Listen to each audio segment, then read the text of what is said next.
रतौली नाम का एक गांव था। रसीली और माधव पति पत्नी थे और उसी गांव में उनकी एक छोटी सी मिठाई की दुकान थी। रसीली बहुत ही स्वादिष्ट मिठाइयां बनाती थी। उसके हाथ में जैसे कोई जादू हो। दूर दूर से लोग उसके हाथ की मिठाई खाने आते थे। एक दिन दुकान पर बैठे हुए, सुन्नू जी, आज ये हमारी दुकान सिर्फ हमारी बेटी की वजह से है, क्योंकि उसे मिठाई खाना बहुत पसंद था।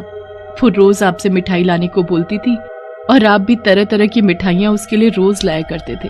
उसे बार बार याद करके क्यों अपना और मेरा दिल दुखाती हो? वैसे भी ये दुकान मैंने उसी के लिए ही खोली थी, ताकि वो जब मर्जी अपनी दुकान से जी भर कर मिठाई ले सके। रोज की तरह तुम दोनों का ये फिर से ड्रामा चालू हो गया। अरे अब उसे याद करने से क्या फायदा? अच्छा हुआ जो मर गई। इतनी बदसूरत थी वैसे भी वो। अगर आज वो जिंदा होती तो मिठाई तो क्या, हम तुम्हारे घर का पानी भी नहीं पीते। किशन भाई, आप ऐसा क्यों बोल रहे हो? वो हमारी बेटी थी, हमारे जिगर का टुकड़ा। माँ बाप को उसके बच्चे हर रूप में अच्छे लगते हैं।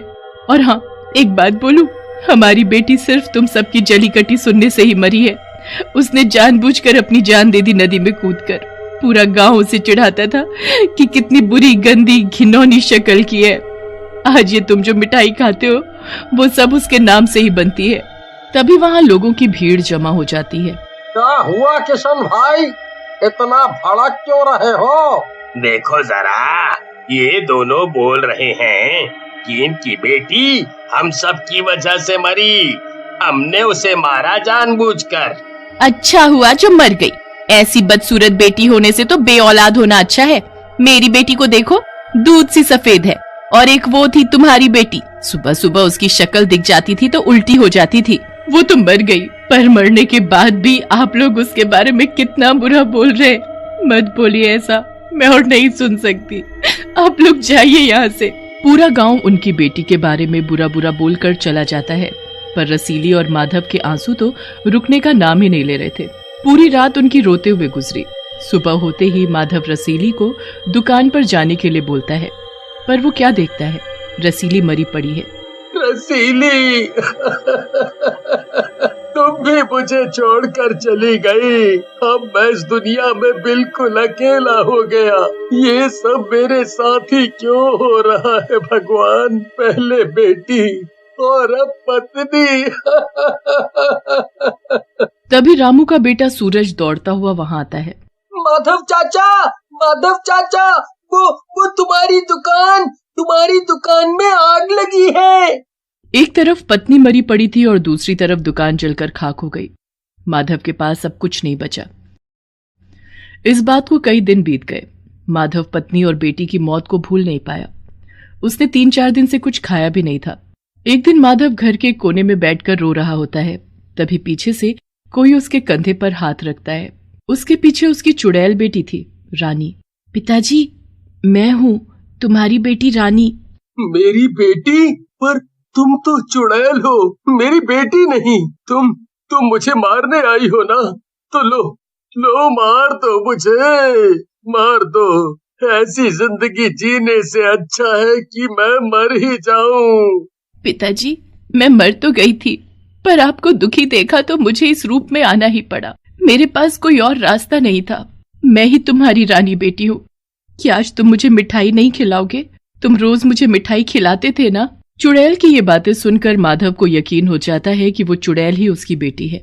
मेरी बच्ची, मेरी बेटी, तू मुझे छोड़कर क्यों चली गई थी? देख, तेरी माँ भी मुझे छोड़कर चली गई और मेरी दुकान भी जलकर खाक हो गई।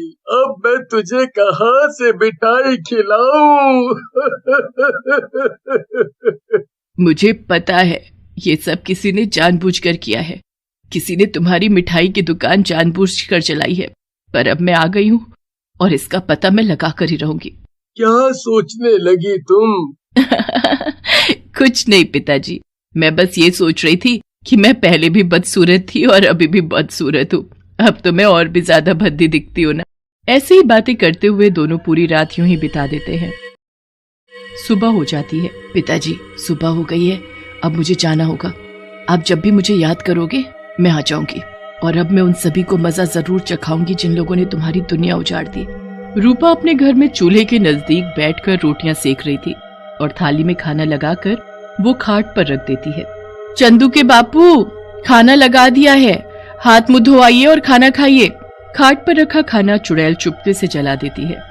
रामचरण खाना फेंक कर बाहर चला जाता है। मैंने तो खाना नहीं जलाया था, फिर ये कैसे चल गया?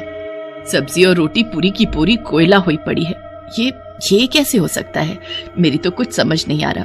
कहीं ये किसी ने जानबूझकर तो नहीं किया? चुड़ैल छुपकर सब देख रही थी और बहुत खुश हो रही थी। वहां से वो सीधा कुएं पर जाती है। कुएं पर दो औरतें गंगा और चमेली पानी भर रही थी। चमेली का भरा हुआ सारा पानी चुड़ैल चुपचाप गिरा देती है और उसके दोनों मटके खाली कर देती है। हाय दैया, अभी तो ये दोनों मटके पानी से लबालब भरे थे, पर अभी ये खाली है। मैंने इतनी मेहनत से कुएं से पानी निकाल कर इन्हें भरा था। मेरे दोनों मटके भर चुके, इसलिए मैं चलती हूँ अब। कल मिलते हैं चमेली बहन, यहीं इसी जगह। तुम मेरे बाद आई थी कुएं पर पानी लेने और मुझसे पहले कैसे जा सकती हो? इसका मतलब तुमने चुराया मेरे मटकों का पानी। ये कैसी बात कर रही हो तुम? मैंने खुद कुएं से पानी निकाल कर इन्हें भरा है। मैंने कोई चोरी वोरी नहीं की। तुम बेकार में मुझ पर चोरी का इल्जाम लगा रही हो। चमेली गुस्से से गंगा के दोनों मटके फोड़ देती है। वो दोनों आपस में लड़ जाती हैं। लड़ो और लड़ो, तुम्हें लड़ता देख मुझे बहुत मजा आ रहा है। तुम लोगों ने मेरे पिताजी की दुकान जलाकर ठीक नहीं किया। चुड़ैल गांव के लोगों को आपस में लड़वाती तो किसी के जलते चूल्हे में पानी डाल देती। एक दिन चुड़ैल को पता चल ही गया कि उसके पिताजी की दुकान पर आग काशी ने लगाई थी। अच्छा हुआ जो उस माधव की दुकान जल गई। बड़ा आया था सबको अपनी दुकान की मिठाई खिलाने। उसकी दुकान होते हुए मेरी दुकान पर कोई नहीं आता था मिठाई लेने। अगर उस रात आप उसकी दुकान पर आग नहीं लगाते तो आज हमारा धंधा चौपट था। उसकी दुकान जलने के बाद ही सब हमारी दुकान पर आए। चुड़ैल सब सुन लेती है। उसे आखिर पता चल ही गया कि उसके पिताजी की दुकान पर आग काशी ने लगाई थी। चुड़ैल चुपचाप काशी की धोती में आग लगा देती है। ये आग कैसे लगी मेरी धोती में? बचाओ, कोई आग बुझाओ। ये आग तो मेरी इज्जत उतार कर रहेगी। तभी उसकी पत्नी जल्दी से आती है और उसके ऊपर पानी डाल देती है। आग बुझ जाती है, पर काशी की धोती पूरी तरह जल जाती है। काशी, तेरी दुकान की सारी मिठाइयों को मैं सड़ा चुकी हूँ। आज के बाद कोई भी तेरी दुकान की मिठाई नहीं खाएगा। ये काम मैं सामने आकर भी कर सकती थी, पर नहीं तो तुम लोग फिर से मेरे पिताजी को उनकी चुड़ैल बेटी बोल बोल कर दुखी करते। वहाँ माधव अपनी दुकान को सही करने में लगा था। इस दुकान को मैं पहले जैसा कैसे कर पाऊंगा? कैसे होगा सब पहले जैसा? कैसे? पिताजी, रोते क्यों हो? ये दुकान फिर से बनाने में मैं तुम्हारी मदद करूंगी। वो तो ठीक है, पर मिठाई बनाने वाली तुम्हारी माँ तो चली गई। अब कौन बनाएगा उसके जैसी मिठाई? पिताजी, तुम बस देखते जाओ, मैं सब ठीक कर दूंगी। फिर क्या था, चुड़ैल लग जाती है मिठाई बनाने में, वो भी जल्दी जल्दी। रात भर में वो ढेर सारी मिठाइयाँ बना लेती है। तरह तरह की मिठाई देख माधव हैरान रह जाता है। पिताजी, ये सब माँ की ही देन है। मैंने माँ से सीखा था मिठाई बनाना। माधव बहुत खुश हो जाता है और अपनी बेटी को गले से लगा लेता है। फिर दोनों मिलकर दुकान को भी ठीक कर लेते हैं। उसमें सभी मिठाइयाँ भी रख देते हैं। मिठाइयों की खुशबू पूरे गांव में फैल जाती है। सभी लोग खुशबू की तरफ चल देते हैं और वो खुशबू का पीछा करते हुए माधव की दुकान तक पहुंच जाते हैं। माधव की दुकान को देखकर सभी हैरान रह जाते हैं। ये खुशबू माधव की दुकान से आ रही थी, और वो देखो तो माधव की दुकान ठीक हो गई।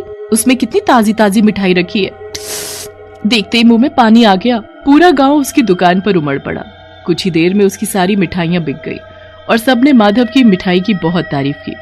सबके जाने के बाद, बेटी, आज ये सब सिर्फ तुम्हारी वजह से हो पाया है। काश तुम आज जिंदा होती, लोगों की बातों में आकर अपनी जान न देती।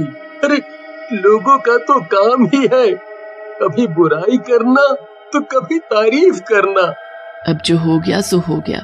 पिताजी, अब मुझे जाना होगा, पर मैं रोज आऊंगी मिठाई बनाने। माधव की चुड़ैल बेटी बस उसी को दिखाई देती, गांव वालों को नहीं।